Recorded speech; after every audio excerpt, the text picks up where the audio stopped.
This is the Cato Daily Podcast for Thursday, April 16th, 2020. I'm Caleb Brown. As the novel coronavirus spread across the planet, governments were willing to toss out a lot of policy ideas. Some adopted, others discarded. Cato's Diego Zuluaga details a few of the ideas that, though not adopted this time around, will be back and should be avoided like the plague.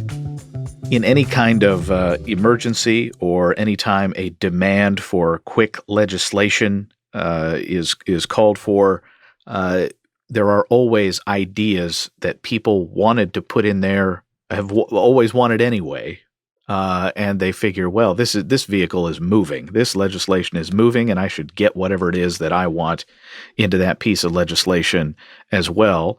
This was a bit of a Christmas tree in the sense that it did have a lot of things that don't really seem to make a lot of sense with regard to spending. But a lot of things didn't make it in there. And you, as we started talking just before we started recording, you said that doesn't mean those things are going to go away. They'll be back. So what were some of the bad ideas that you saw discussed widely in this relief/stimulus measure that you expect to come back? When the emergency stimulus bill was being discussed, there were two versions that were circulating at any point in time. One was the Senate version, which was primarily a Republican draft, and the other one was the House version that was primarily a Democratic draft, and specifically one championed by the Speaker, Nancy Pelosi. And in the Democratic draft, which was longer, there were a lot of interventions which I fear not only would have done very little to address the emergency, but might even have acted against the wish to get funds quickly into people's pockets and liquidity to businesses and so on. And I've compiled a little list and I've ranked them. And my top three are the following. The first is a 36% APR cap on interest rates that anyone could charge in America on any loans made, not only now, but in the future.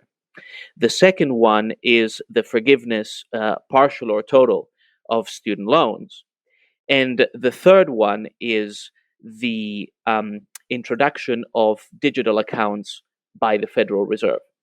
Now, let me explain one by one why I think they would be not only ineffective, but actually destructive. In an emergency, and we were discussing this in a previous podcast, Caleb, in an emergency, there's a sudden need for very quick access to cash by people, particularly who live paycheck to paycheck, who have irregular incomes because they work in the gig economy, or otherwise are financially vulnerable. If you institute a federal cap on loan interest rates of 36%, which basically would only leave prime credit cards and personal lines of credit from banks, you're excluding from access to credit nationwide a whole host of people who don't have bank accounts or to have just a bank account but don't have any other types of mainstream financial products. In various other forms of quick access to credit, you would be shutting down immediately. Now, it should be no surprise to anyone that the people most affected by the economic impact of the COVID-19 emergency are the same people who are much more likely not to have a bank account, not to have access to a typical credit card, to find themselves already stretched. They are immigrants, minorities, the young, single parents, and particularly women. All of those people would be disproportionately affected. So a 36% cap, even though it sounds grand because it would seem to reduce the cost of credit to everyone, doesn't actually achieve that. All right. So that's an obvious one and right in your wheelhouse. What were some of the other ideas that you heard? The second item was student loan forgiveness. Again, the emergency was used as a justification for lightening or eliminating the burden of student debt from borrowers. And the idea is that these people are already under financial distress. They're going to face potentially a labor market that is challenging if they're only just graduating. But the truth of the matter is that the people most affected work in industries that don't typically require college degrees, and they don't remunerate by college degree. They're hospitality, transportation, entertainment, tourism. They're not activities to which college graduates typically dedicate their efforts, but they're also not ones that remunerate very well. So what you would be doing with student loan forgiveness, specifically what was floated in the House draft, was to forgive up to $10,000 of everyone's student debt, would be adding up to $500 or $600 billion to the national debt at a time when the deficit is already going to explode because of the other rescue measures. And you would mainly be helping people who, once this is over, and unless the expectations of most economists are contradicted, will have the easiest time returning to the labor market and will indeed be making the high five, if not six-figure salaries that will justify repaying those loans. So it's really a rescue of the well-to-do that is wholly inadequate.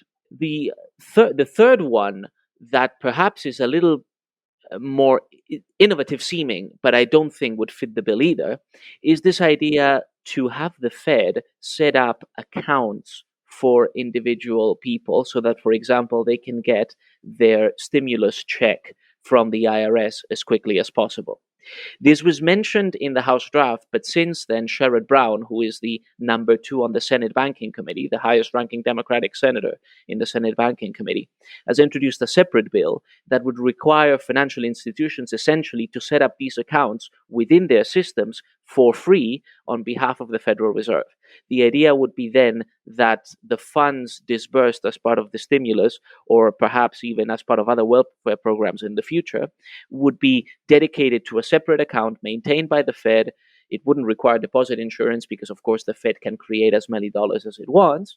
But first of all, it would be a tremendous logistical challenge to get this up and running.